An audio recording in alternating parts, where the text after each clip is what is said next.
Hey, what is up guys? Welcome to my new series called After the Ban List, where we take a look at some decks that were very high tier, very competitive decks, but after the ban list, they just got completely destroyed and like no one is playing them.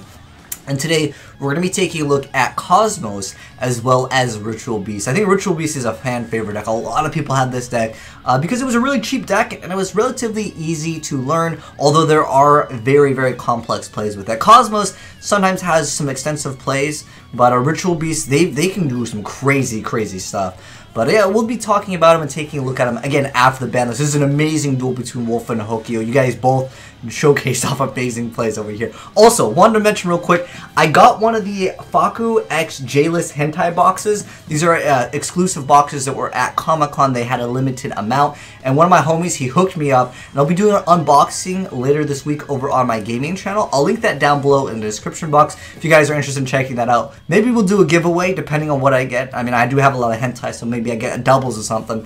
We'll hook you guys up. But anyways, we're here for the discussion between Ritual Beast and the Cosmos, and let's talk about their viability in the game. Now, as far as like the best cards that got hit, now Cosmos, they only had one card hit, unless you're counting E-Tally, but that's not a direct archetype card. It is technically support for a lot of different things, but Dark Destroyer is at 1. That's the only card that they hit in Cosmos. And what's interesting with this, Ritual Beast only took one hit as well, which was the Kanahawk, but that card is really important, I understand. Now, Dark Destroyer still is very important in Cosmos, but I feel like Kanahawk was basically the nail in the coffin. When they put this card to 1, hardly anyone was able to really do anything with the deck. But I still think Dark Destroyer, very powerful monster, very easy to get out too compared to some other cards. I mean, going into Link format, Cosmos would be a deck that doesn't even require Link summons at all. Now, Ritual Beast, I could say that you could get away with the deck without really utilizing links. However, it obviously is going to be much more difficult to play. And again, the ban list is right around the corner, so we don't know if they're going to be like, okay, Kanahawk to 3, Dark Destroyer at 2, or 3, whatever.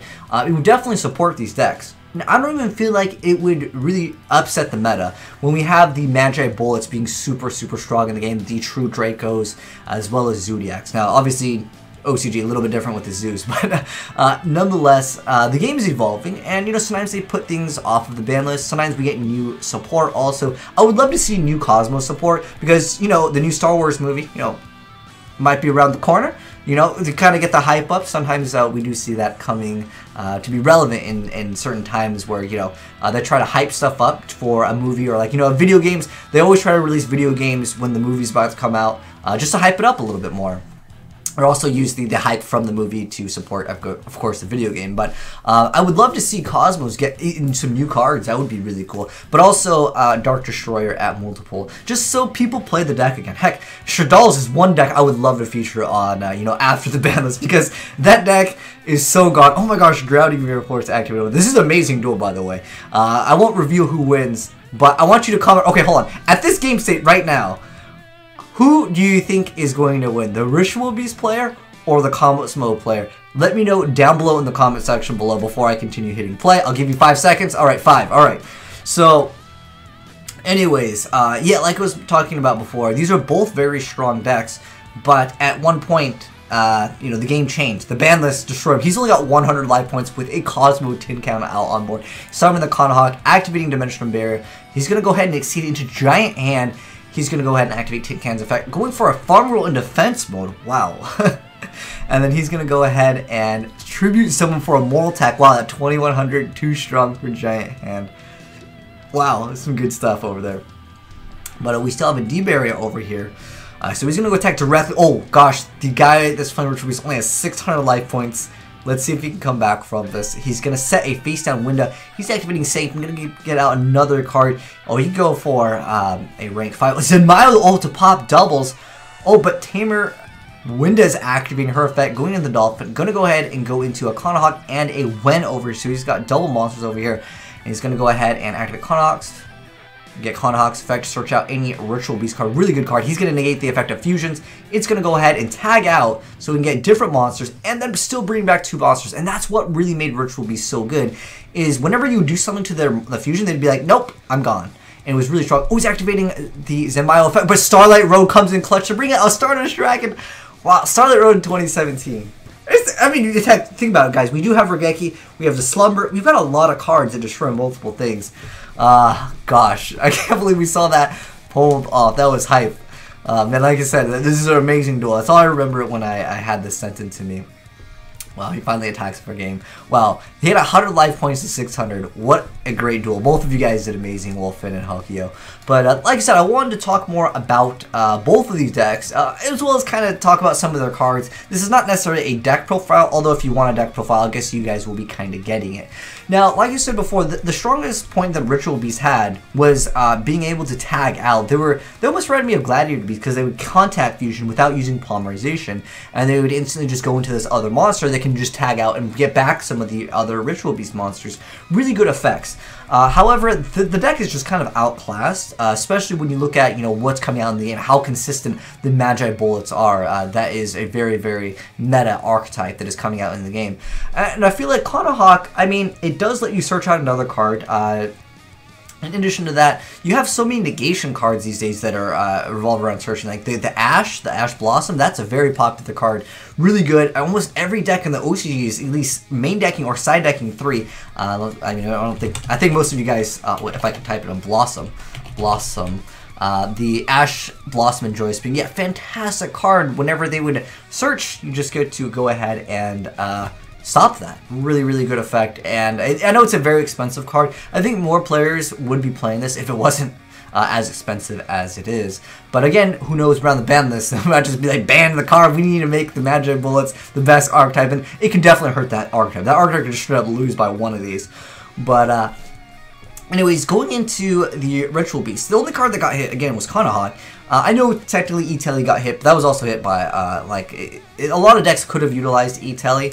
But E-Telly has gone on and off the ban list. Its integers have been changed multiple times. What really kicked this off was Teleport, Dark Arm Dragon. But I feel like D-Fissure and Macro, even though they're fantastic cards for Ritual Beast, I don't see these coming back anytime soon to multiple, because these really kind of hurt a lot of what would be considered the meta and also other things. So I can understand this not coming back, but I really feel like during the next ban list, if Kanahawk went to 3, a lot of people would definitely try out the deck. I don't know if they're going to get any more support, but I definitely think that it would help the deck. Let me know, guys. I want to ask you guys this question. Do you guys think Ritual Beast would be a high-tier deck if they put Kanahawk at 3 or even 2? Like, would it be viable in the meta this day and age? Because, again, the best strengths of this deck were basically to tag out, and this card really helped out with Seeds and Ambush, because you could ambush and get out double of the monsters.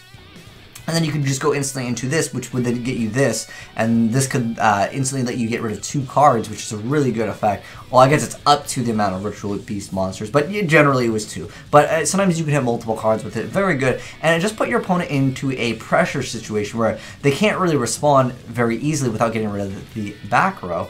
And then on top of that, you had the Ritual Beast Return. I think this one, as well as one of the new fusions. This is some of the later support for the archetype. I think it was these 2. But I think nowadays, unless we get some new Ritual Beast support, we really need Kanahawk at multiple. Or unless the new support is just so dang good that we don't need this card anymore. But I think, after, maybe the next ban list, I don't think it would upset the game. But again, I would like to get your guys' feedback on the Ritual Beast. But now, going back into the Cosmos over here. Now, you can see how this deck tried to adapt. With, instead of running the Cosmo monsters, running some of the artifacts, because Scythe is a very, very strong card, and if your opponent maybe can't really make it a play and you already have something on board, Farm Girl, if she gets that direct attack, and I remember when this card was super deadly, I remember some builds were even throwing in Smashing Ground at one point. I think Dark Hole at one point was 2, I'm not sure if Regeki was legal at that time, but I just remember a lot of people try to force just quick attacks with Farm Girl, because it would be game sometimes with Farm Girl. Once you got a direct attack in, you'd be able to go tag out of this, and then you could destroy your own cards. There was a lot of cheeky plays with some other cards that were like destroy your own. I remember there was a trap card that says like destroy one of your monsters special summon like a same copy. I think it was a fire card. Gosh, I don't remember the trap card, but I remember some people at the YCS were talking about it when this deck was good. When Dark Destroyer was at $125, because, again, this deck was super meta, but after the ban list, it's been irrelevant. Like, I haven't seen anyone talk about this. Let me see if I can find one monster. Oh, gosh. It was supposed to be a fire. I think it was for fires. I think I don't know if I'm going to be able to find it. Special summon. I think the thing is there's too many keywords with special summon. I think it was just a normal trap card. I don't think it's going to help out. Special summon. Is it? Do they use one? Oh, they use the number 1 monster. It was. If someone knows what I'm talking about, it was a card that's like destroy one monster and special summon like one with the same name from your deck. There's something like that. But people were using it at one point. I know that there was a lot of people talking about how good and viable that card was. I don't think it really did anything, but it was still a really cool card. But anyways, the whole point was Dark Destroyer was the deck. It made the deck, and they put it down to 1, and that destroyed the deck. Not only because everything else that came out was just so much faster, and also this card was so easy to get out. And this was kind of your go-to card. It was the go-to card. Like, I summoned this, it responded to me. But with the whole kaijus and stuff, really, really good, because if it's destroyed by battle or by card effect, and sent to the graveyard. It's very, you could say it's kind of conditional because it has to be sent to the graveyard and it has to be destroyed by battle or by card effect. The thing is that like nowadays when we're tributing certain things, like it's really hard to respond to like a kaiju tribute. And a lot of these boss monster decks, whether it be the True Dracos or anything that gets out like one boss monster, like a Towers or something like that. I know Towers, that could be for another video of the after the ban list. But I think that Dark Destroyer, it's not as powerful as it once was. It's still a very great card, don't get me wrong. Being able, not being able to target it, and it's got a 3k attack, and once you got rid of it, it brought out another one, and then once you got rid of it, it brought out another one. Like, that was a problem with this deck, like, for certain decks, like, you couldn't make very even trades with it. However, nowadays, it's really easy to make a trade with Dark Destroyer, much easier than it was before. I know it still can't be targeted, so you can't just bounce it back, but it definitely was still a very powerful card.